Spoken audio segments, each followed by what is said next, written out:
Bismillahirrahmanirrahim. This is your host Shafkat Amar Samro. So today we are going to talk about the future contract as a risk management tool.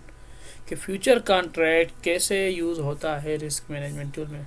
आपने सोचा होगा कि future contract something like के मुस्तकबिल में कोई contract होगा। So this is not something not like that कि you are currently doing some contract for the future. This is something like a contract for the future. ये एक किस्म का कॉन्ट्रैक्ट होता है जिस पे हम बाइंग करेंगे, सेलिंग करेंगे एंड वी विल सी कि what will happen in the future. Future को हेज करेंगे ताकि रिस्क कम से कम हो। So today I am your host Shafqat Aman Soomro. So this is our introduction. Now just move to content के बेसिकली आज हम कंटेंट पे क्या बात करने वाले हैं कि क्या आज हमारी डिस्कशन में कौन कौन सी बातें होंगी। सबसे पहले हम बात करेंगे फ्यूचर कॉन्ट्रैक्ट, क्योंकि फ्यूचर कॉन्ट्रैक्ट होता है क्या है, उसकी क्या डेफिनेशंस होती हैं, वो कैसे हम करते हैं, उसके क्या पहलू होते हैं। दैन हम टर्मिनोलॉजी पे बात करेंगे जो फ्यूचर कॉन्ट्रैक्ट में यूज़ होती है, मतलब कौन कौन से वर्डिंग यूज़ होते हैं अगर आप फ्यूचर कॉन्ट्रैक्ट कर रहे हैं फ्यूचर में किसी एक्सचेंज में, क्योंकि ये फ्यूचर कॉन्ट्रैक्ट एक्सचेंज में होता है, किसी ब्रोकर के साथ होता है, PSX में चले जाए, पाकिस्तान स्टॉक एक्सचेंज में चले जाए, फाइनेंशियल मार्केट में होता है। So this is something like that कि कौन कौन से वर्ड्स यूज़ होते हैं, क्या उसकी प्रायोरिटी होती है। सो ये हम देखेंगे। देन मार्जिन देखेंगे कि मार्जिन क्या है। मार्जिन आप किसी एक अमाउंट के बारे में हम बात कर लेंगे, और वो अमाउंट होगा जो हम डिपॉजिट करते हैं जब हम इंटर होते हैं। जैसे आप पार्क पे जाते हैं तो उसकी फ़ीस पेड करते हैं, आप कोई कॉन्ट्रैक्ट कर रहे हैं उसकी फ़ीस पेड कर रहे हैं, आप कोई ट्रांजैक्शन कर रहे हैं उसकी फ़ीस पेड कर रहे हैं। अगर आपने कम फ़ीस की पे की है तो आपको रिक्वायर्ड फ़ीस है वो भी देनी पड़ेगी। सो ये इस पे भी हम बात करेंगे, टाइप्स ऑफ मार्जिन पे बात करेंगे। And the last one is के रेगुलेशंस क्या है फ्यूचर कॉन्ट्रैक्ट के, कौन कौन से रेगुलेशन से हमें क्या करना चाहिए, ये भी हम डिस्कस करेंगे। So these are our contents जो हम आज बात करने जा रहे हैं। सो फ्यूचर मार्केट या फ्यूचर को सोचो से फ्यूचर कॉन्ट्रैक्ट है क्या। ये मोस्टली हम जो मतलब ट्रेडिंग करते हैं ना, जो एग्रीमेंट होते हैं बिटवीन टू पार्टीज़ के, वो बाइंग और सेलिंग करें किसी अंडरलाइंग एसेट पे किसी प्री डिटरमाइंड प्राइस, मतलब जो पहले फिक्स की हुई प्राइस है या पहले तयशुदा प्राइस है और पहले तयशुदा डेट पे कि हम इस जगह पे जाके वो ट्रांजैक्शन करेंगे। ये एक किस्म का एग्रीमेंट होता है बाइंग और सेलिंग का, कि दो पार्टीज आती है, एक पार्टी होती है जिसको लेट सपोज जूस की फैक्ट्री है और दूसरे के पास मैंगोज़ के जो ट्रीज़ हैं या मैंगोज़ के मतलब फार्म्स हैं या मैंगोज़ के बागात हैं। तो on that time the first one party the seller party, जिसको हम सेल करने हैं और जिसको बाय करने for purpose of the juice. तो बेसिकली इनके बीच में एक कॉन्ट्रैक्ट होता है कि हम जो है ना वो किसी अंडरलाइंग एसेट के मतलब वो आम हो सकते हैं, वो आपका क्रूड ऑयल हो सकता है, वो इन्वेंट्री हो सकती है, वो एक्सचेंज रेट हो सकता है या करेंसी हो सकती है। सो ये डिफ़र हो सकता है कि आपके अंडरलाइंग एसेट है कौन से। फिर प्री डिटरमाइंड प्राइस होता है कि भाई हम बेसिकली इसको कैसे यूज़ करते हैं, हम इसको हेज करते हैं, मतलब प्राइस को जो है ना हम उसकी फ्लक्चुएशन को रोकते हैं कि आज आम की जो प्राइस कम है, अगर क्या पता उस टाइम जब वो सेल कर रहा है उसकी ज़्यादा हो तो मुझे तो लॉस हो सकता है कि यार मैं मतलब ज़्यादा प्राइस पे परचेज़ करूँ, या अगर जो सेलर है उसको ये है कि यार अभी प्राइस अच्छी है, उस वक्त जब मैं सेल करूँगा कि उस पर प्राइस कम हो और मुझे वो प्रॉफिट ना मिले प्रोडक्ट पे। सो ये डिफ़र करता है। सो इस वजह से वो क्या करते हैं, प्री डिटरमाइंड प्राइस बना लेते हैं ताकि हम मतलब उस प्राइस पे फ्यूचर में उस प्राइस पे उस जगह पे हम सेल करें। फिर प्री डिटरमाइंड डेट होता है, ये एक किस्म की एक्सपायरी डेट होती है, आप इसको predetermined use as expiry due date होती है, जिस टाइम पे आपको ट्रेड करना होता है, फाइनेंशियल ऑब्लिगेशंस को अमल में लाना पड़ता है, उसको कॉन्ट्रैक्ट में लाना पड़ता है। मतलब जो प्री डिटरमाइंड डेट का मतलब ये होता है कि उस तारीख के बाद शायद मतलब कॉन्ट्रैक्ट में वो स्टैंडर्डाइज्ड हो जाए, या मतलब ये बेसिकली जो कॉन्ट्रैक्ट होते हैं ना फ्यूचर कॉन्ट्रैक्ट, ये स्टैंडर्डाइज्ड होते हैं, मतलब इसमें डेट वगैरह फिक्स होती है, इसमें कोई चेंजिंग्स नहीं होती, इसमें इतनी फ्लक्चुएशंस नहीं होती है।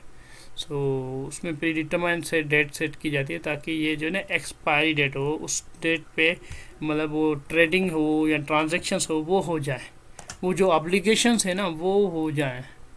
Then these are called exchange trade forward contract. इसे हम एक्सचेंज ट्रेड फॉरवर्ड कॉन्ट्रैक्ट कहते हैं। एक्सचेंज ट्रेड का मतलब है कि बेसिकली इसके बीच में जो आती है ना वो PSX आती है, पाकिस्तान स्टॉक एक्सचेंज आते हैं, फाइनेंशियल मार्केट आते हैं, ये वहाँ पे फ्यूचर कॉन्ट्रैक्ट सेल आउट होते हैं।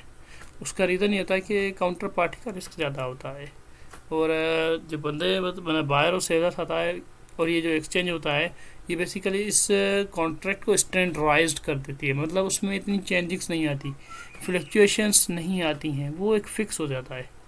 आप आके ट्रेड कर सकते हैं, डीलिंग कर सकते हैं। Then it is very easy for you कि मतलब आप आएँ ट्रेडिंग कर लें, समझो बायर आया सेलर आया, एक डिपॉजिट जमा करवा ली, फिर ट्रेड हो गया। सो दिस इज़ समथिंग कॉल के मतलब बीच में फाइनेंशियल जब मार्केट आती है तो ये चीज़ जो है इसमें बहुत ट्रस्टवर्दी होती है, काउंटर पार्टी रिस्क कम हो जाता है, फेलियर होने के चांसेस कम हो जाते हैं, क्योंकि बेसिकली कुछ अमाउंट होता है जो आपको एज अ मार्जिन तौर पे ये डिपॉजिट करवाना पड़ता है जब आप किसी कॉन्ट्रैक्ट में आते हैं। तो होप सो कि हमने समझा कि फ्यूचर कॉन्ट्रैक्ट क्या है। दिस इज द कॉन्ट्रैक्ट, एक एग्रीमेंट होता है दो पार्टीज़ के बीच में होता है। इससे फ़ायदा क्या पड़ता है, इससे फ़ायदा ये पड़ता है कि हमें जो है ना फ्यूचर में जो ट्रांजेक्शन करने हैं उस प्राइस को हम फ्लक्चुएट होने से बचा सकते हैं। अगर डिमांड बढ़ जाती है, प्राइस बढ़ जाती है और सप्लाई कम हो जाती है तो हमें उस चीज़ का इशू ना हो, हमारे पास सप्लायर्स कॉन्ट्रैक्ट में रहे। सो इसमें जो बीच में आने वाली है वो फाइनेंशियल मार्केट होती है, जो आपके लॉस को अगर कोई काउंटर पार्टी जिसका आगे अगर किसी बंदे को और ज़्यादा अच्छे पैसे मिल रहे हैं तो वो विड्रॉ नहीं कर सकता क्योंकि उसका डिपॉजिट जमा किया होता है फाइनेंशियल मार्केट या एक्सचेंज में जमा हुआ होता है। So it is very standard होता है, ये किस्म का स्टैंडर्ड कॉन्ट्रैक्ट होता है, प्री डिटरमाइंड होता है। अंडरलाइंग एसेट होते हैं, वो एसेट जो कॉन्ट्रैक्ट में लिखे हुए जाते हैं, लाइक ये आपका इंडस्ट्री केमिकल प्रोडक्ट्स होते हैं, एग्रीकल्चर प्रोडक्ट्स होते हैं, इसमें क्रूड ऑयल होता है एंड एक्सचेंज होता है, डॉलर एक्सचेंज होता है। So these are what, dollar होता है या यूरो होता है, मतलब एक्सचेंज जो है ना वो भी इसमें आ जाता है। So this is the future contract, ये बेसिकली फ्यूचर कॉन्ट्रैक्ट है। Then terminology in future contract, जब आप फ्यूचर कॉन्ट्रैक्ट समझ रहे हैं तो उसकी कुछ टर्मिनोलॉजीज होती है, उसकी लैंग्वेज होती है जो उसका जो कहें कि मतलब जान होती है उसकी, जैसे कहा जाए तो हम जब जाएंगे PSX पे हमें पता चलना चाहिए कि बेसिकली ये चीज़ें हैं क्या। सो वन बाय वन हम टर्मिनोलॉजीज पे बात करेंगे। जैसे अभी ये आप देख रहे हैं पिक्चर में दो बंदे हैं, सो इनको भी टर्मिनोलॉजी समझनी चाहिए फ्यूचर कॉन्ट्रैक्ट की ताकि रिस्क से बच सके। इनको भी इनके बारे में पता होना चाहिए कि ये कौन सी चीज़ है, ये किस लिए यूज़ होते हैं। तो इतने बड़ी लंबी ऊंचाई में आप रिस्क में तो है ना, लाइफ रिस्क में है, अभी फ्यूचर कॉन्ट्रैक्ट यूज़ कर लें तो रिस्क मिटिगेट हो सकता है। Just joking. So contract cycle क्या है, अब देखिए ना, जैसे हमने बात कर ली कि ये कॉन्ट्रैक्ट जो है ये एक स्टैंडर्डाइज्ड है, मतलब इसमें कोई फ्लक्चुएशंस नहीं थी, ये सबके लिए एक समान होता है। अगर बायर आया और सेलर आया, उन लोगों ने अगर एक पॉलिसी या कॉन्ट्रैक्ट बना लिया एक प्राइस पे एग्री होकर, then this is something called standard. अब ये स्टैंडर्ड सेट हो जाएगा, अब एक्सचेंज रेट में आ चुका है, तो on that time you will not be allowed to make it customise, कि आप इसको चेंज नहीं कर सकते। ये जो है ना इसकी मतलब कॉन्ट्रैक्ट साइकिल में अब ये जो है ना अब ये एनी हाउ ये कंप्लीट होगी। Decide a time to trade available for trading, इसमें हम सोचेंगे कि किस टाइम पे हम ट्रेड करना है, किस टाइम पे अवेलेबिलिटी है ट्रेडिंग की, हम किस टाइम पर आके कॉन्ट्रैक्ट को ट्रेड कर सकते हैं या सेल कर सकते हैं या परचेज कर सकते हैं। So you have to think like date के, क्योंकि इसकी एक एक्सपायरी डेट होती है, so you have to think कि ये कब ट्रेड हो सकता है अगर हमें नहीं करना है तो।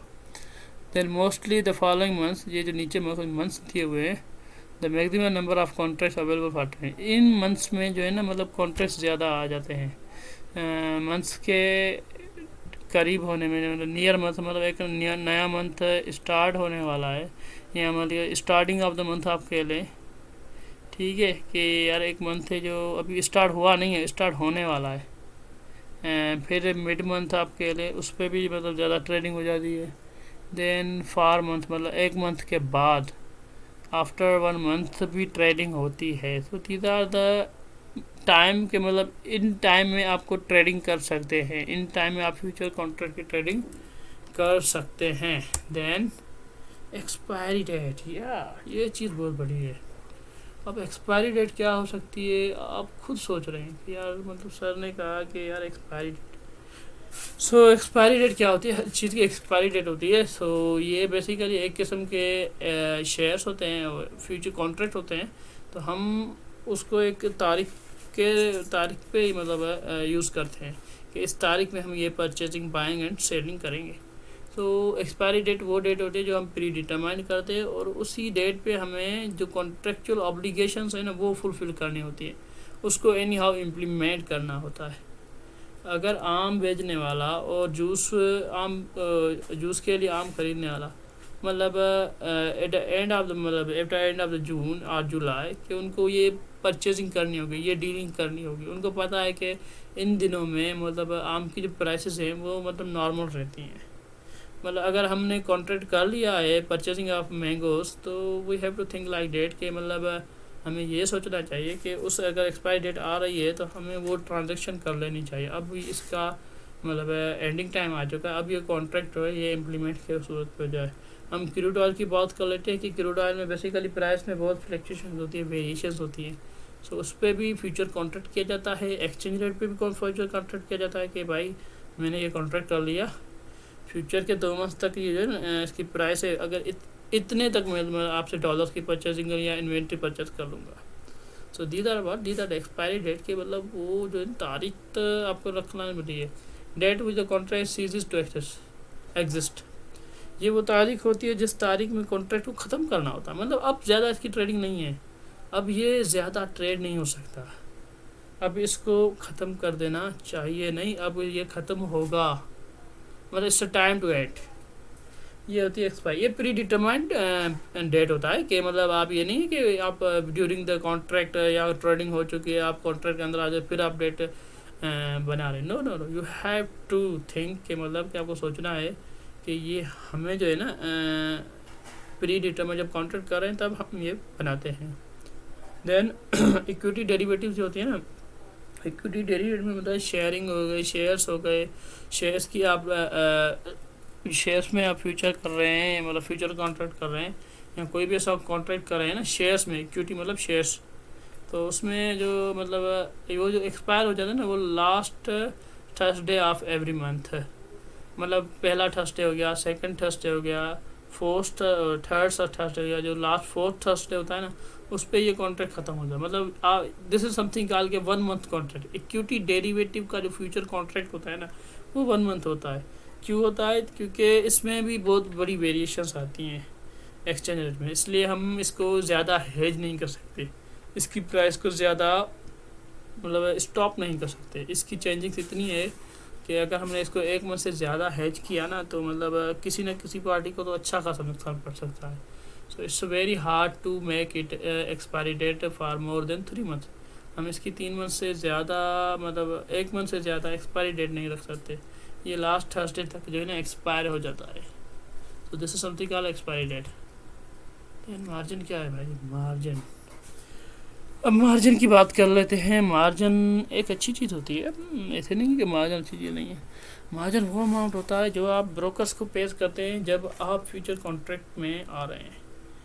लेट्स सपोज आपने PSX में एंटर किए और आपने कहा कि मुझे फ्यूचर कॉन्ट्रैक्ट खरीद करना है ऑयल का या डॉलर्स का, ले ले एक्सचेंज रेट का, कि मुझे डॉलर के ना मतलब $1,000 जो है ना वो फिक्स करवाने, हेज करवाने, उनकी एक्सचेंज रेट है ना वो इतने प्राइस तक मतलब 158 तक ज़्यादा नहीं जानी चाहिए। फिर भी वो भले 160 हो या 161 हो, वो भले मार्केट रेट है, लेकिन हम जो रेट चाह रहे हैं ना वो 158। ये हेजिंग है बेसिकली, आप एक चीज़ को फिक्स कर रहे हैं for future date, for future transactions.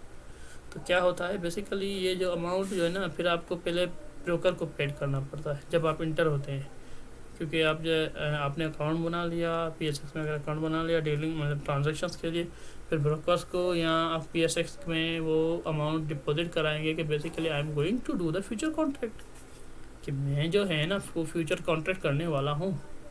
Then buyer और सेलर, ये क्वेश्चन होता है कि बायर पे करे या सेलर पे करे, दोनों को डिपॉजिट करना पड़ता है, क्योंकि तो दोनों कॉन्ट्रैक्ट में आ रहे हैं, दोनों की उतनी ही प्रायोरिटीज हैं, दोनों को प्रॉफिट चाहिए, इसमें इक्वल होती है, इसमें विन विन सिचुएशंस होती हैं।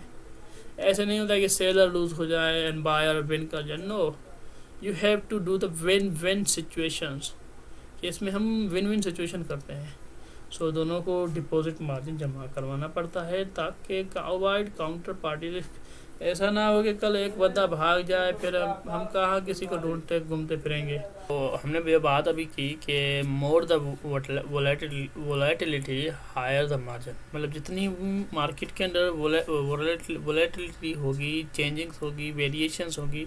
वोलेटिलिटी का मतलब है कि उसमें वेरिएशंस कितनी आ रही हैं, इंडेक्स में प्राइस की वेरिएशंस कितनी आ रही है, मार्केट की वेरिएशन कितनी आ रही हैं, अप्स एंड डाउन्स कितने आ रहे हैं मार्जिन अमाउंट में, मतलब कितना मार्जिन अमाउंट हमें मिल रहा है। अगर मार्जिन अमाउंट यानी कि सेलर्स ज़्यादा आ रहे हैं, बायर्स ज़्यादा आ रहे हैं, देन आपको लगेगा कि वोलेटिलिटी है वो हायर है और मार्जिन भी फिर हायर होगा, क्योंकि जितना वोलेटिलिटी का मतलब है कि रिस्क अगर ज़्यादा है तो मार्जिन भी ज़्यादा होगा, एंड अगर रिस्क कम है तो मार्जिन भी अमाउंट भी कम होगा। तो ये दोनों वाइस वर्सा होते हैं। देन हम बात करेंगे टाइप्स ऑफ मार्जिन पे बात कर लेंगे।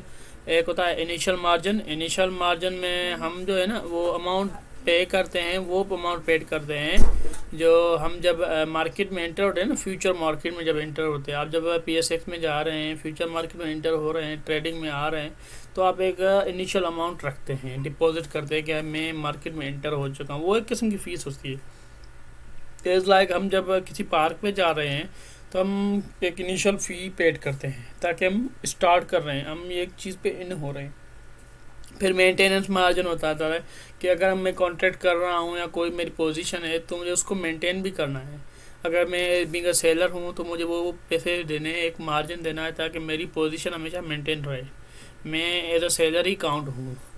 मेरी काउंटर पार्टी जो रिस्क है ना, जो अगले को लग रहा है कि मैं मतलब डिफ़ॉल्ट कर जाऊँगा या चला जाऊँगा या कहीं मुझे और बेटर मतलब पैसे मिल गए तो मैं शिफ्ट कर जाऊँ, सो ये जो चीज़ें ये फिर कम हो जाती है क्योंकि आपने मेंटेनेंस मार्जिन रख लिया है। आपको मतलब आपकी पोजीशन होगी ना, एक वो क्या कहते हैं स्टैंडर्ड हो सकती है, वैलिड हो चुकी है। देन मार्जिन कॉल होता है। अब मार्जिन कॉल क्या है कि मार्जिन कॉल वो का मतलब मार्जिन है जो आपको रिक्वायर्ड था लेकिन आपने वो पेमेंट नहीं की, मतलब आपने बहुत कम पेमेंट की है। तो कम पेमेंट के लिए क्या करते हैं, वो एक्सचेंज हो या कोई ब्रोकर हो तो वो आपको कॉल करता है कि भाई आपका अमाउंट जो है ना वो कम है, सो मेहरबानी करें ज़्यादा मार्जिन जो है ना अपना रिक्वायर्ड मार्जिन फुलफिल करें। तो दिस इज़ समथिंग कॉल के मार्जिन का, कि आप रिक्वायर्ड मार्जिन से कम अमाउंट जमा करवा चुके हैं। सो इसलिए एक्सचेंज की जो कंपनी होती है या PSX हो गया या फ्यूचर मार्केट होती है वो आपको कॉल करती है, वो आपको पॉपअप दिलाती है कि भाई आपकी जो मतलब मार्जिन है ना वो कम है एज़ पर रिक्वायरमेंट। सो आप वो अगर मतलब फिल कर लें तो आपकी पोजीशन मेंटेन रहेगी। सो पहले मार्जिन कॉल आती है, फिर मेंटेनेंस मार्जिन आता है। Then will talk about basis. हाँ, बेसिस मतलब क्या होता है, बेसिकली ये एक फ्यूचर प्राइस को हम बताते कि हम क्या बेसिस पे प्राइस सेट कर रहे हैं। Let's suppose future price minus spot price is equal to basis. Basis basically difference होता है करंट प्राइस का और फ्यूचर प्राइस का। ऑयल की अभी प्राइस है 75 रुपीज़ पर लीटर और फ्यूचर में 90 रुपीज़ हो जाएगी, तो 75 और 90 minus 75 is equal to 15 rupees, मतलब 15 रुपीज़ बेसिस है। आपने रख लिया कि फ्यूचर में मैं 90 रुपीज़ पे आपसे ऑयल परचेस करूँगा, एक साल बाद ऑयल में 90 रुपीज़, फिर उसका 110 है या 80 रुपीज़ है या 85 है या 89 है, इट्स अप टू यू। पर जो बेसिस बन चुका है अब ये फ्यूचर प्राइस मतलब जो है ना future price minus spot price, spot means current price.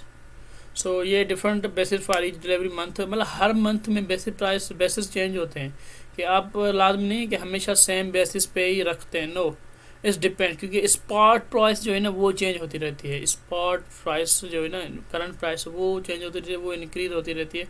So that's why it is very needed that you have to maintain the basis, के बेसिस को आपको मेंटेन करना पड़ता है। मोस्टली नॉर्मल मार्केट में क्या होता है, जो बेसिस होता है ना वो पॉजिटिव रहता है। उसका मेजर रीज़न जो है ना पॉजिटिव रहने का वो ये होता है कि फ्यूचर प्राइस हमेशा हाई रहती है। जो फ्यूचर में प्राइसेस रखते हैं ना वो स्पॉट प्राइसेस से ज़्यादा रखते हैं ताकि न बायर को लॉस हो न सेलर को लॉस हो। हाँ, बायर को भी पता है कि फ्यूचर में इन्फ्लेशन आएगी, इंटरेस्ट रेट आएगा, प्राइस इंक्रीज होगी, सो करेंसी डिवेल्यूशन हो सकती है, माइट भी पॉसिबल है। तो मतलब फ्यूचर में वैसे भी प्राइस तो वैसे भी बढ़नी है, तो भले इंक्रीज ही हो कोई इशू नहीं, लेकिन इतनी भी इंक्रीज नहीं, तो वो दोनों बेसिकली बेसिस रखेंगे। तो basis something like a difference between future price and spot price. So hope so you got it. Then the last slide is that regulation of futures, के फ्यूचर में क्या रेगुलेशंस हो सकती हैं फॉर फ्यूचर्स कॉन्ट्रैक्ट। एक तो regulation हम इस वजह से डिज़ाइन करते हैं ताकि पब्लिक इंटरेस्ट प्रोटेक्ट रहे। मतलब जो law and rules and regulation है ना, वो इस वजह से बनाए जाते हैं ताकि पब्लिक का जो इंटरेस्ट है ना, पब्लिक का जो पैसा लगाया हुआ वो सेव्ड रहे। ऐसा ना हो कि मतलब आपका अगर एक्सचेंज नहीं आ रही है बीच में, तो obviously your money might be defaulted और फ्रॉडेड, कि मतलब आपकी और स्टोलन, कि आपका पैसा जो है ना वो स्टोलन भी हो सकता है। Then regulators try to prevent questionable trading practice by either individual on the floor or exchange or outside. ये रेगुलेटर्स है ना, ये प्रिवेंट करते हैं कि कोई ऐसा इशू ना हो, ऐसी प्रैक्टिस ना हो इंडिविजुअल्स के साथ जब वो एक्सचेंज कर रहे हैं, फिर वो आउटसाइड ग्रुप हो या इंडिविजुअल हो या वो खुद हो। तो ये बहुत लाजमी है कि ये आपको देख के ही करनी पड़ती है। So it's very necessary. So these are regulation of future, के मतलब आप ऐसे रूल्स एंड रेगुलेशन बना लें ताकि ये चीज़ें प्रिवेंट रहे, ये चीज़ें ना हो। So thank you for your precious time. I hope so कि you understand it. So if you have any questions, any comments, just put your comments. Put your question, put your comments on the below link. और या आप मेरा जो है Facebook page शफ्स उमरों के नाम पे है, वो आप विज़िट कर लें, उस पर आप मैसेंजर पे कॉन्टेक्ट कर लें। So it's open for all of you. So thank you. मुझे इजाज़त दे गया, अपने होस्ट को इजाज़त दीजिएगा। सो इसी उम्मीद से चलते हैं कि अल्लाह आप सबको इल्म, रब्बे ज़िदनी इल्मा, इल्म तब हासिल करने की तौफीक अता फरमाए। सो इंशाल्लाह नेक्स्ट टाइम मिलेंगे। होप सो, सी यू, अल्लाह हाफिज़।